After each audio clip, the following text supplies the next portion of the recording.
ሰላም እንዴት ቆያችሁ? ውድ የያኖስ ቲዩብ ቤተሰቦች፣ ይሄ ዘወትር ወደ እናንተ የሚቀርብላችሁ ስንክሳር የተሰኘው መርሃ ግብራችን ነው። በየዕለቱ የሚታሰቡ ቅዱሳን አባቶቻችንን እናስባለን። ከናንተ የሚጠበቀው ቻናላችንን ሰብስክራይብ ማድረግ ብቻ ነው።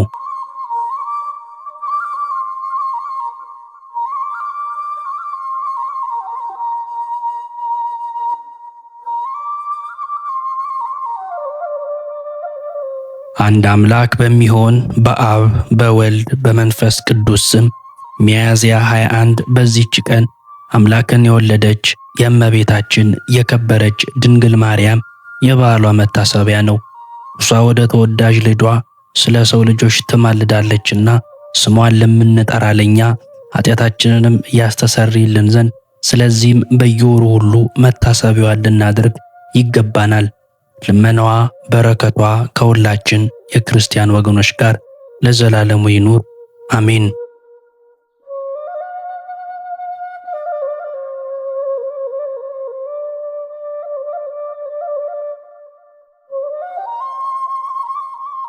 በዚህች ቀን የከበረ አባት ብሩታዎስ አረፈ።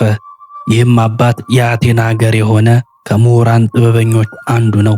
እርሱም ደግሞ ደራሲያን ከሆኑ ከአረጋውያን መምህራን ጋር የተቆጠረ ነው። ሐዋርያው ቅዱስ ጳውሎስንም ተገናኝቶት ስለ ቀናች ሃይማኖት ተከራከረው። የክብር ባለቤት የጌታችን ኢየሱስ ክርስቶስ ሃይማኖት የቀናች እንደሆነች ተረድቶ አመነ። በሐዋርያው ጳውሎስ እጅ ተጠምቆም የቤተ ክርስቲያንን ሕግና ሥርዓት ተማረ። ከዚህ በኋላ ቅዱስ ጳውሎስ በአቴና አገር ቅስና ሾመው። በታላቂቱ ሀገር በአቴና የመምህራን አለቃ ከሆነ ዘመድ ለአም አብሮባ ከተባለ ከከበረ ዲዮናስዮስ ጋር ተገናኘ። እርሱም የክብር ባለቤት ስለሆነ ስለ ጌታችን ስለ መድኃኒታችን ስለ ኢየሱስ ክርስቶስ ሃይማኖት ብዙ ገለጠለት። ከውስጡ ስውር የሆነበትንም ተረጎመለት። እጅግም አዋቂ ሆነ። ይህም አባት አምላክን የወለደች እመቤታችን የከበረች ድንግል ማርያም ባረፈችበት ቀን ደርሶ በሐዋርያት መካከልም ቆመ። በደረሰው ማኅሌትና ዝማሬ ጣዕም ባለው በመሰንቆ ዜማ በድምፁም አጽናናቸው። ከአይሁድና ከአሕዛብም ብዙዎቹን መልሶ ወደ ክብር ባለቤት ወደ ጌታችን ወደ መድኃኒታችን ወደ ኢየሱስ ክርስቶስ እምነት አስገብቷቸዋል። በተሰጠችውም ጸጋ ነግዶ ታላቅ ትርፍም አስገኝቷል።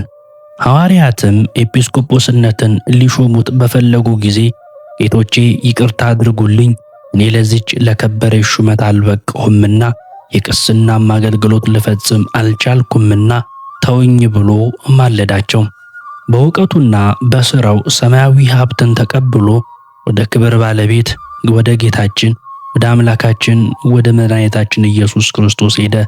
በረከቱ ከኛ ጋር ለዘላለም ትኑር አሜን።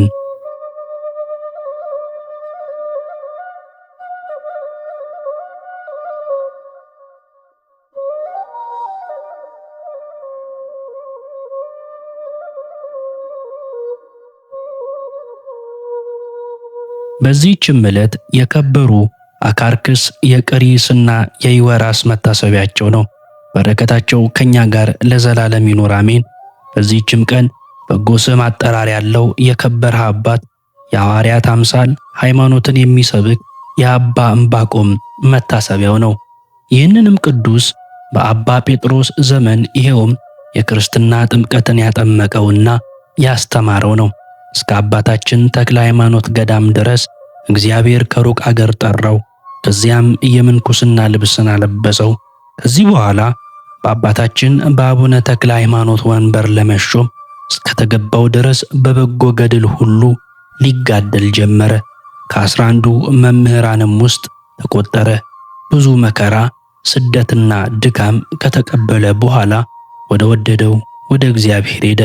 በረከቱ ከኛ ጋር ለዘላለም ጸንታ ትኑር አሜን። በዚህች ዕለት ዓመታዊ ክብረ በዓላት የሚታሰቡት ቅዱስ ብሩታዎስ ሐዋርያዊ፣ አባ ዕንባቆም ጻድቅ፣ የቅዱስ አካክሪስ፣ ቅዱስ ይወራስ ዓመታዊ ክብረ በዓላቸው ይከበራል። ወርኃዊ በዓላት ደግሞ እመቤታችን ቅድስት ድንግል ማርያም፣ አበው ጎርጎርዮሳት፣ አባ ምእመነ ድንግል፣ አባ አምደ ሥላሴ፣ አባ አሮን ሶርያዊ፣ አባ መርትያኖስ፣ አቡነ በጸሎተ ሚካኤል ወርሃዊ መታሰቢያ ክብረ በዓላቸው ነው።